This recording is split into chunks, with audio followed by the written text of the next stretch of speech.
Honestly, I just thought she looked more.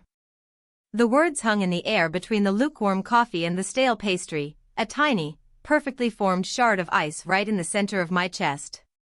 My boss, Mark, leaned back in his chair, a smug, self-satisfied smile playing on his lips.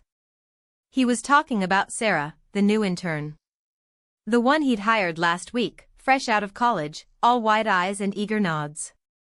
And I, the one who had been holding down the fort, managing his impossible deadlines, smoothing over his epic blunders for the last 5 years, was suddenly irrelevant. He hadn't even bothered to have a conversation with me about it. Just a notice tacked to the general bulletin board. Welcome Sarah, our new junior project coordinator. As if I were just a project, easily coordinated and then, apparently, archived.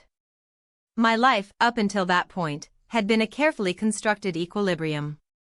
The hum of the office, the rhythmic tap-tap-tap of keyboards, the smell of printer ink and desperation. It was predictable. It was my domain. I'd carved out my space, not through overt displays of power, but through quiet competence.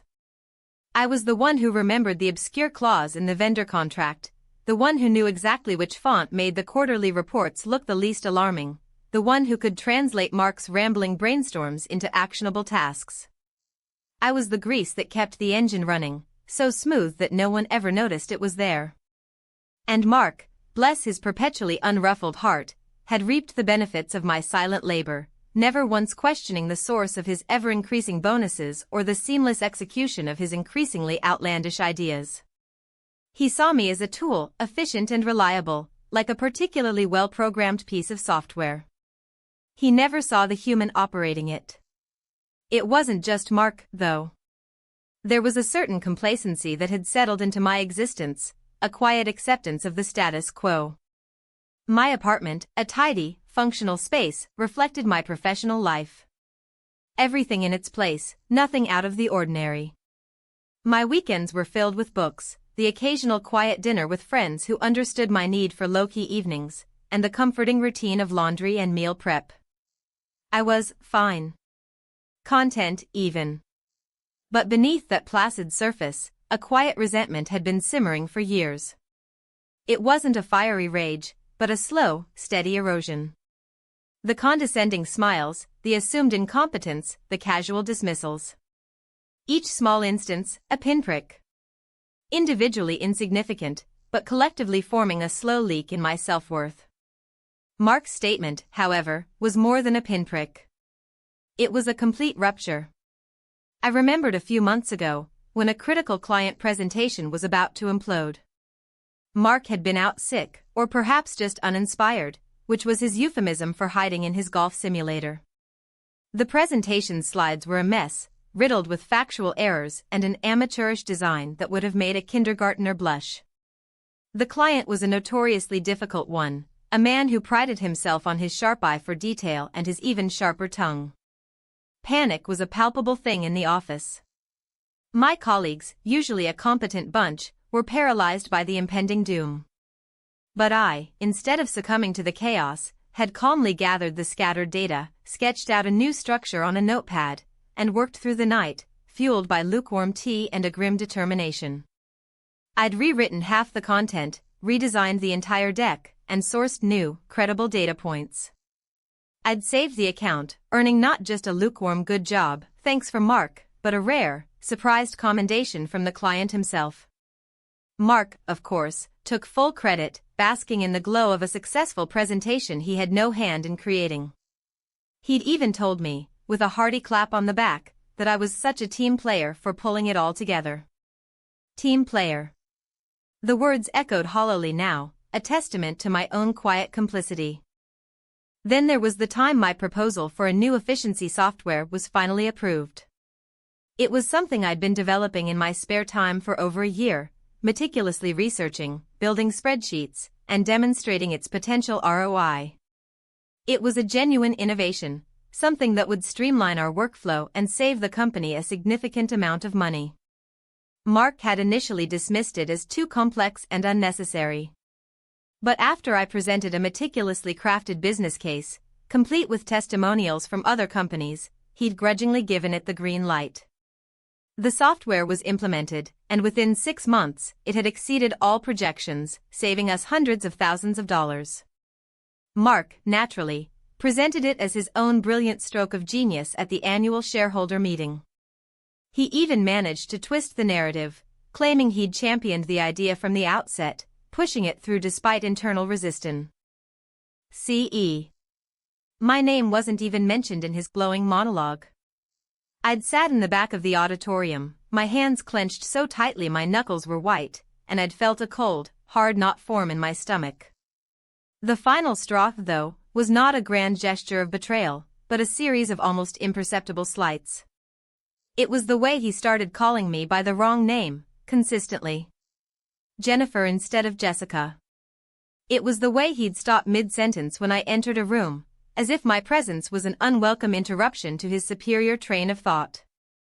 It was the way his gaze would drift, invariably, towards the door whenever I spoke, as if he were already anticipating my departure. And then came Sarah. The malleable one. It was a Tuesday.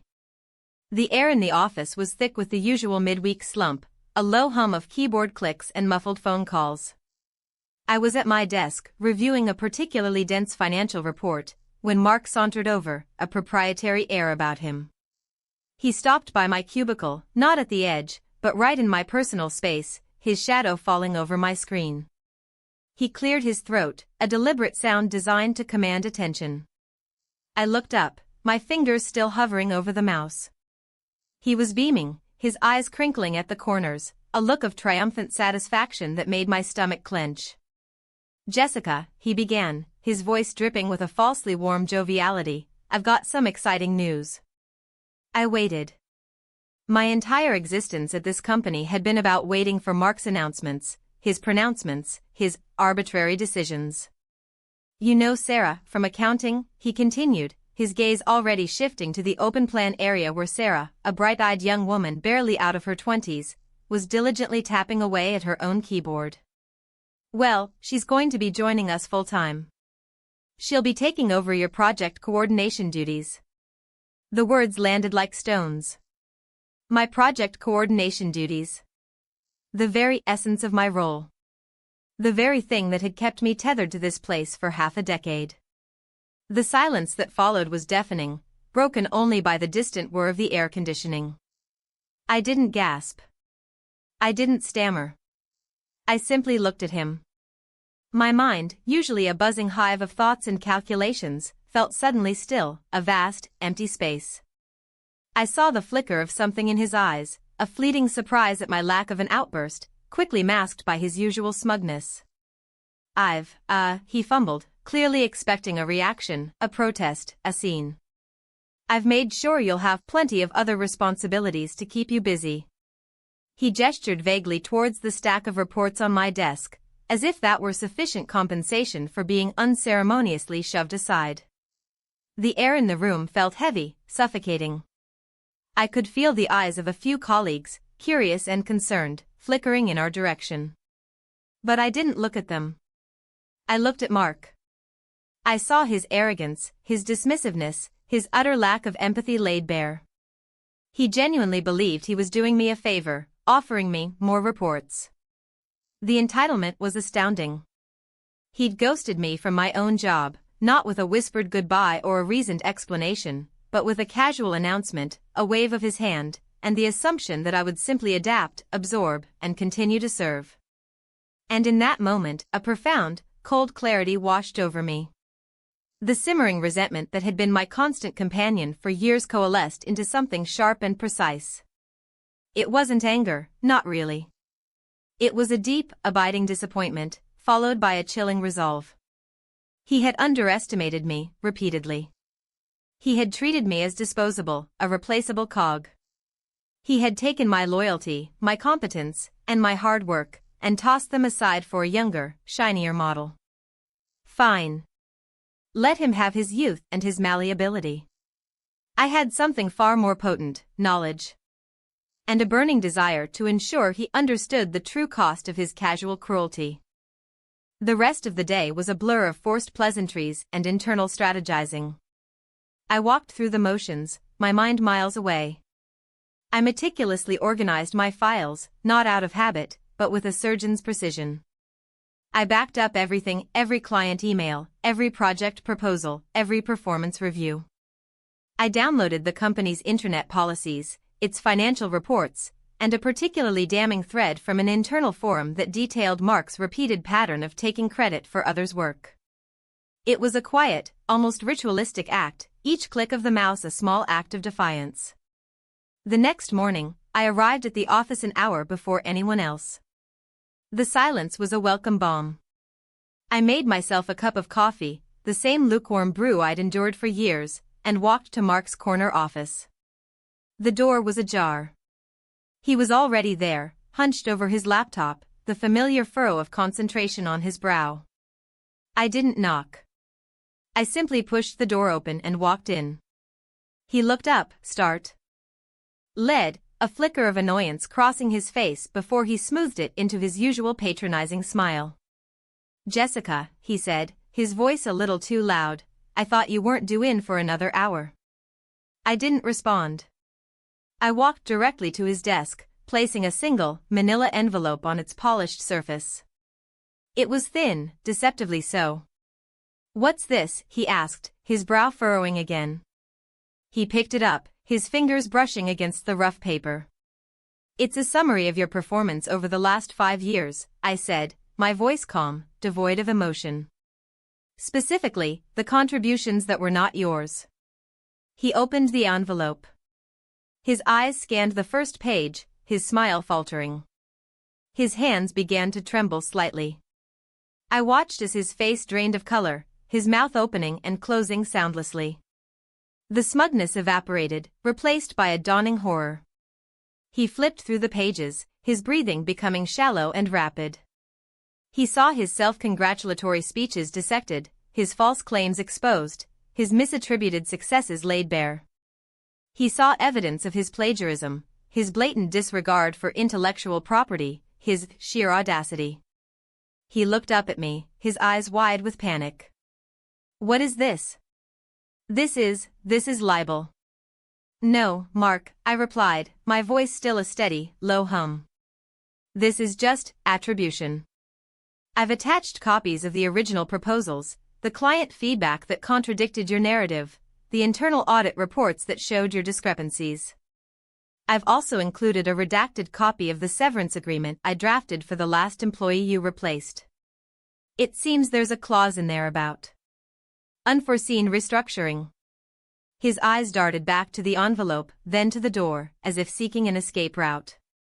He stammered, his carefully constructed facade crumbling. "You can't do this. This is blackmail." "It's simply a clear and concise record of facts," I said, my gaze unwavering. "I've made sure to CC everyone on the executive board, the HR department, and the legal counsel. It's a rather comprehensive overview, wouldn't you agree?" The color had completely left his face. He looked like a ghost, his arrogance replaced by a raw, naked fear. He knew, in that instant, that he was utterly finished. His empire, built on the shaky foundation of my quiet competence, was collapsing around him. He had underestimated the depth of my knowledge, the precision of my calculations, and the chilling finality of my resolve. He had treated me as a tool, and I had just shown him that I was the architect. The rest of the day was a whirlwind of chaos, a symphony of frantic phone calls and hushed, urgent meetings. Mark was summoned to the executive boardroom, his face a mask of abject terror. By lunchtime, rumors were swirling through the office like a dust storm. Sarah, wide-eyed and bewildered, kept glancing towards Mark's empty office. My colleagues, their initial shock replaced by a mixture of stunned disbelief and quiet admiration, offered hesitant nods and whispered congratulations as they passed my desk. There were calls, of course, from Mark's distraught wife, who claimed I was ruining a good man's career. From his sister, who accused me of being heartless and vengeful. Flying monkeys sent to do his dirty work, to try and shame me, to make me regret my actions. I listened patiently, my expression serene, and then I simply hung up. Their pleas, their accusations, their tears, they were all just noise, irrelevant to the quiet satisfaction of a job well done. Mark's social media, usually a curated feed of golfing victories and corporate accolades, went silent. His LinkedIn profile, once a monument to his self-proclaimed genius, was abruptly deactivated. The company, eager to distance itself from the unfolding scandal, issued a terse statement about a change in departmental leadership and a swift, unceremonious severance package that was a fraction of what he'd expected. He had, in essence, been erased. I packed my belongings slowly, deliberately, placing each item into a box with a sense of quiet finality. The office, once a place of quiet servitude, now felt like a conquered territory. I didn't feel triumph, not in the loud, boisterous sense. It was a deeper, more profound sense of equilibrium restored. He had underestimated me. He had dismissed me. He had tried to ghost me. And I, in return, had simply written his final chapter, a chillingly accurate eulogy for a man who never bothered to understand the worth of the people he left behind. The silence that followed was not the silence of defeat, but the quiet, resonant hum of justice served.